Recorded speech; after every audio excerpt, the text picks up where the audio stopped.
Hey everyone, welcome to this channel. In this video, we are going to look at the necessary things you need to get started with PHP.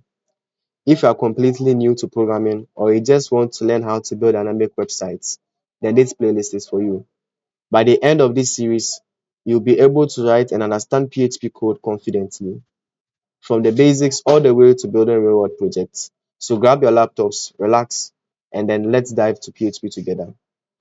So PHP is a server-side programming language or a server-side scripting language used to build dynamic web pages. PHP runs on a server, not the user's web browser. Developers use PHP because of its simplicity, speed, and then flexibility. And then PHP is popular among small businesses and then with freelancers. PHP was released in 1999 by Rasmus Ledov. And then at first, it was an acronym which meant personal homepage, but later changed to hypertext preprocessor. So right now, the meaning of PHP is hypertext preprocessor. And then the logo of this language is an elephant. So this is how PHP works. A browser sends a request to the server. PHP processes it, and then the browser sends an HTML back to the browser so that you be able to see what you want to see. You understand? So for example, if you write maybe echo hello, it wouldn't run without you connecting it to a web server because it is a server programming language, a server scripting programming language. So in order to run it for you to see it on the web page, you have to connect it to the web server. So that's how PHP works. And then PHP also communicates with databases. And then these databases are relational databases like MySQL, Postgres, Oracle, and then SQL Server. Yeah, so these are the necessary things you need to know before starting this course. You have to get knowledge about HTML and then a little knowledge of MySQL. But then with the MySQL, we wouldn't be needing it in this first video. So you can just, if you have an idea of HTML, then you can continue with this this course. So let us start by downloading the web server. So the web server we are going to use is what we call the XAMPP. So XAMPP is a cross-platform web server solution stack. You understand? It is a web server solution stack which contains an Apache server.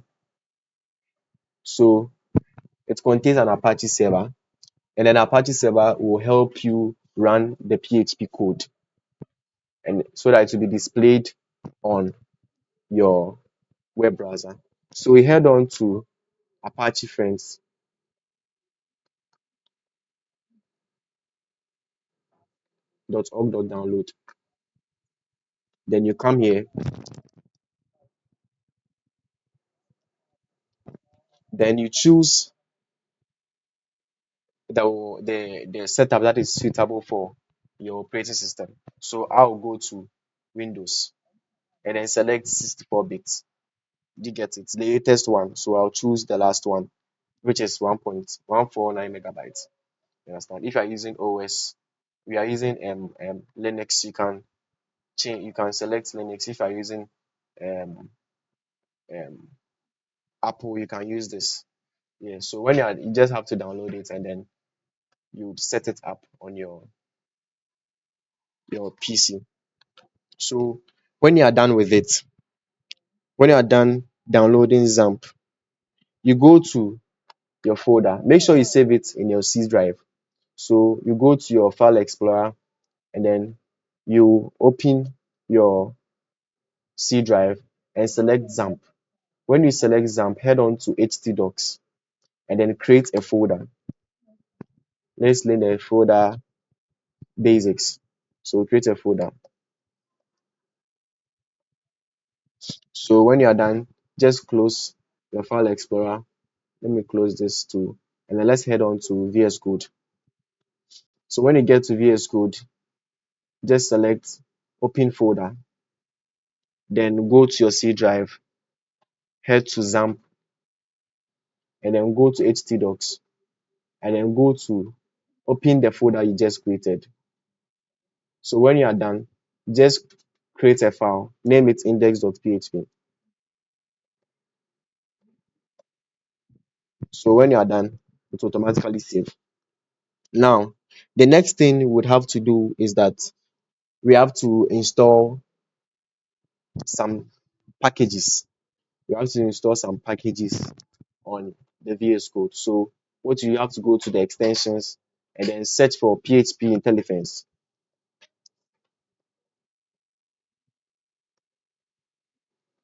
This one.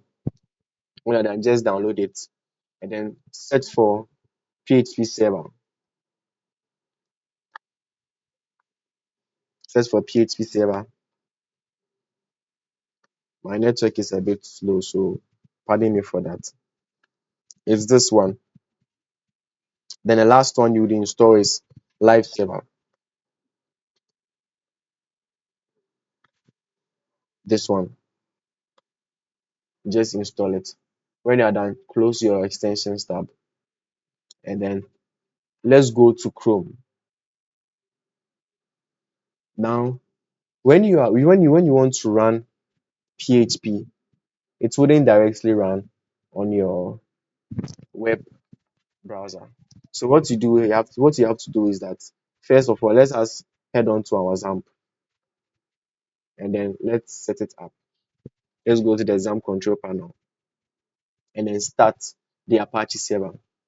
Once you start the Apache server, you go on, you go to settings, you go to the three dots here, you go to settings because we want to install a certain extension on Chrome so that we'll be able to load the PHP code on the web browser. So when you are done going to the settings, you go to extensions. So you check through this place and search for extensions. Extensions is here. Then you go to Chrome Web Store. When you go to Chrome Web Store, search for live server. Is this one. When you then select it, when you select it, you see that it has written add to Chrome.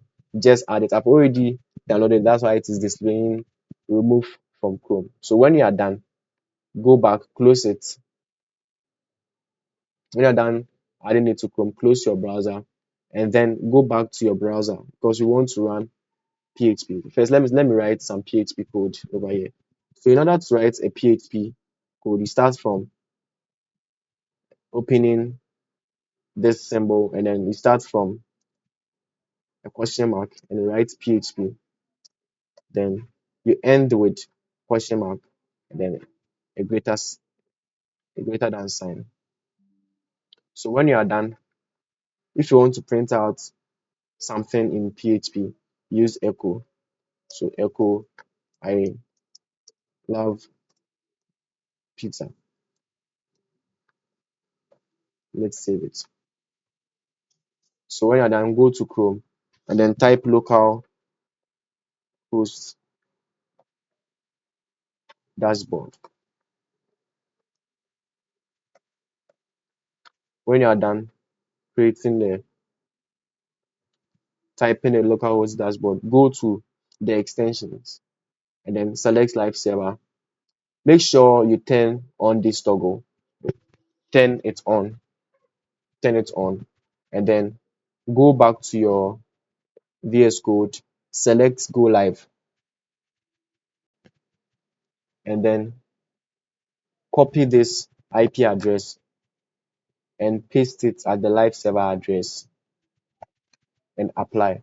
When you are done, go back to your PHP and then write the name of the folder.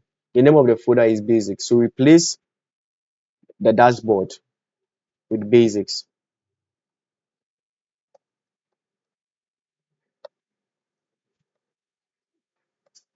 So you see that it has rendered on the screen. You can see that pizza has been displayed here.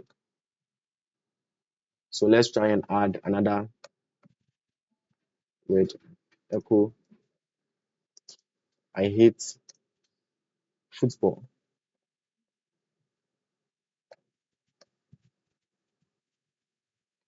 just refresh it.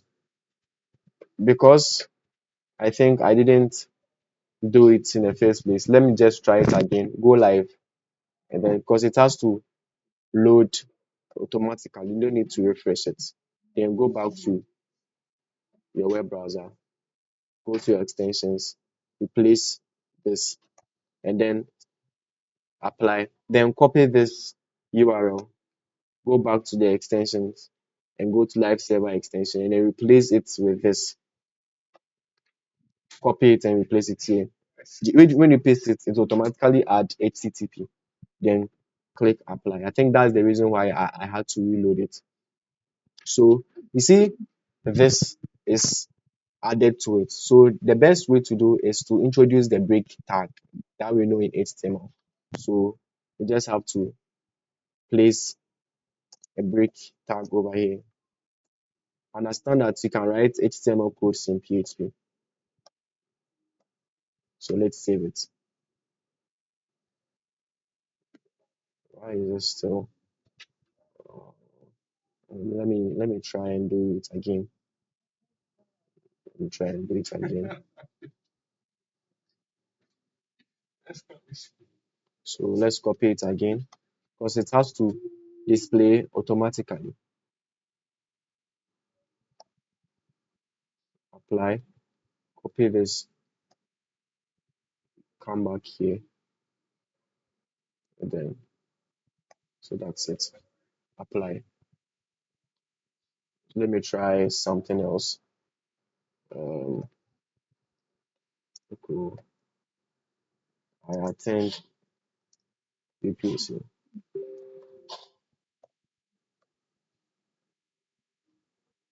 Uh, so yeah, if it doesn't appear automatically, just keep on refreshing. So that's it. That's how to run PHP on your web browser. Let me try this method. So let me try and see if this one would help. So let me just introduce the HTML tag. Let me replace this with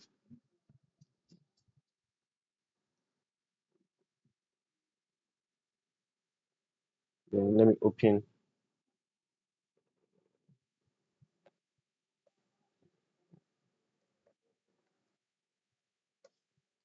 Okay, I attend UPC.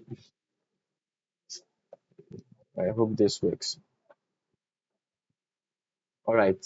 So I think I had to we had to load the HTML structure before we can run it automatically. So make sure you keep that in mind. So this is the end of this video, and then the next video I'll be talking about more things about PHP. So stay tuned for more.